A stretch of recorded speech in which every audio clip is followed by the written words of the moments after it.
Giving up is hard to do. Moving forward with the Decker team. Moving forward together with the Decker team. We've created for you over 503 free episodes of Life's Inside Track, where we share insider tips, the trader secrets, really, of real estate, how to actually have stronger relationships, and how to have more fun and faith as you go along and do it. So we're excited that we get to do this thing called life and real estate together, infusing harmony into the journey. Yeah, so I find it really hard to give things up, especially when I want what I want when I want it. I hear you. I've watched it. I've lived it. And sometimes you get what you want, that you want, no matter what. Sometimes, yep. Sometimes. And you get it all the time. Oh, please. So what you're going to learn in this episode is that there is a cost to pursue a dream. And what you'll learn is how do we go about doing it so that the cost is something that we actually are willing, knowledgeably, knowingly willing to engage in. That's a good thing, because counting the cost is very, very important. You know, we've seen families where the success of the business came at the cost of the family, or the success of the business came at the cost of the health, or toys came at the cost the of financial cost of stability. the house. Yeah. The number of times, we're going to share some prescriptions from the wealth formula. We're going to continue the conversation of where can you get some solid information that will actually help you have a good prescription to be able to get the things that you actually have counted the cost for that you do want. The number of times, though, that I've unfortunately heard people say, I'm mortgage poor. My mortgage is so high. And with our current interest rates, unless you've bought above your capacity or you've used your house as a giant ATM machine, meaning refinance, every time the consumer debt accumulated. And I've been there, done that. So if you've done it, I'm not sitting in judgment. I'm sitting in, it didn't work out very well for us. So we had to figure out a different way to navigate it. Because it's a lot more fun when the mortgage renews and it gets paid off as opposed to increases. Right. It's a lot more fun. Right. And I guess for me, my concern for people when they say they're mortgage poor, usually if we ask the next question, which is part of the prescription question, what are your other expenses? What debt repayment do you have going on? What loans do you have? What student loans do you have? What cable package do you have? How often do you go out? What are your leisure activities? What do you spend money on that isn't about basically shelter and food and the necessities of maintaining one's life? Mm-hmm. And usually, more often than not, when somebody says they're mortgage poor, they're actually debt poor. Yeah, because the mortgage, actually, there's regulations. You can only mortgage up to about 35% of your income, like your monthly payment can only be up to about 35%. And that includes your taxes, your heat, association fees, rental fees, like rental for the hot water tank. All that stuff can only maximize to 35%.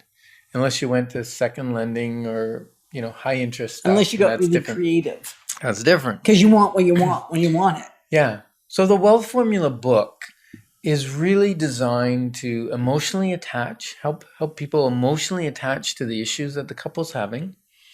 And because when you emotionally attach, you'll make a shift.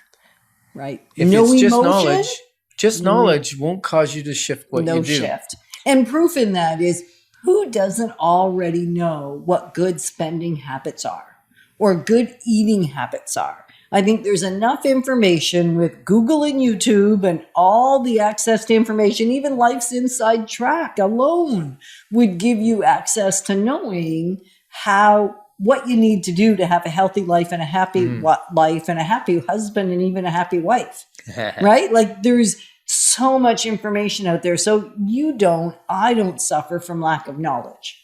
Right. So page 35 in the wealth formula Right. says, what do I regret? What do I regret? Now, hopefully that's not a relationship that you're in, but maybe it's something you bought. Maybe it's a boat or a snowmobile or something that sits there 95% of the time and you still have to make payments on it every month. Maybe it's some debt you bought. Maybe it's clothing you bought. Do you remember we had a tenant once who couldn't pay his rent because he bought one suit or two suits? Two suits. He bought two suits, and so he couldn't pay his rent for 2 months. And he only had a low rent. It was like a bedroom. And I thought, where did that decision come from? He wanted to feel good about himself, feel good about how he presented. And in replace for that, maybe he's going to be on the street. Like if we would have been a little more strict, he would have been on the street in his nice suit. Right. So the awareness itself, because he knew what good money habits were, as an example. He knew that you pay for your shelter and your food. Well, we actually provided that too, but whatever, doesn't matter. He knew the basics of finance. Most of us do. Yeah. Where we struggle is if we're not emotionally connected, if we don't have some sort of way of knowing internally, unconsciously sometimes, we're not going to change our behavior. Mm-hmm. We're going to stay with the behavior even though we know better. Right. I don't know about you, but certainly for me in the past, I would also often say, I know what to eat. I know what makes me feel good. I know what to spend money on. I know this stuff. Yep. And yet something stopped me from doing what I knew to do. So we have a tendency to get stuck. Yeah, sometimes we do. And so, what about paying rent too long? Maybe you regret paying rent too long, and maybe you're still paying rent and you regret that. And if you can't live with the word regret, because I struggle with that. I don't regret nothing in life. I did the best I could in the moment that I did it.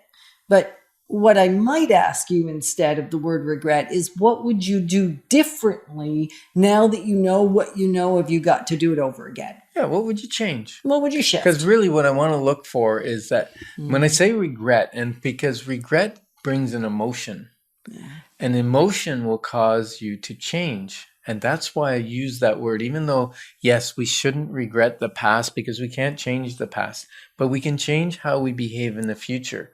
And so I want to get in touch with that emotion a little bit, right? That regret. I don't want shame or blame. I just want a little bit of, if I had that to do over again, I would do it differently. Right. That's what we're looking for. It is. So you got to go to page 44, I think it is, so you can figure out how to track your spending. And there's even free downloads, so you can use a tracking form and know where your money goes. Because often it's not even that you're doing anything wrong. It's that you don't know what you're doing. So you're going to become aware of where your money goes. And then we challenge you to take radical action. Radical action. Radical action just means it's different than you usually do, right? It's what am I going to cut out? No future debt. Pay cash.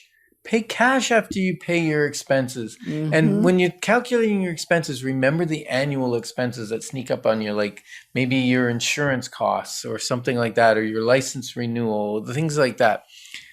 And then what did you going to say about making a shift? Well, if you don't make a shift? If you don't make a shift when you know to make a shift, it's going to be even set firmer in your being, kind of like setting concrete. So we are grateful to be your partners on the journey of wise, wisdom-filled decision-making. Moving forward with the Decker team. Moving forward.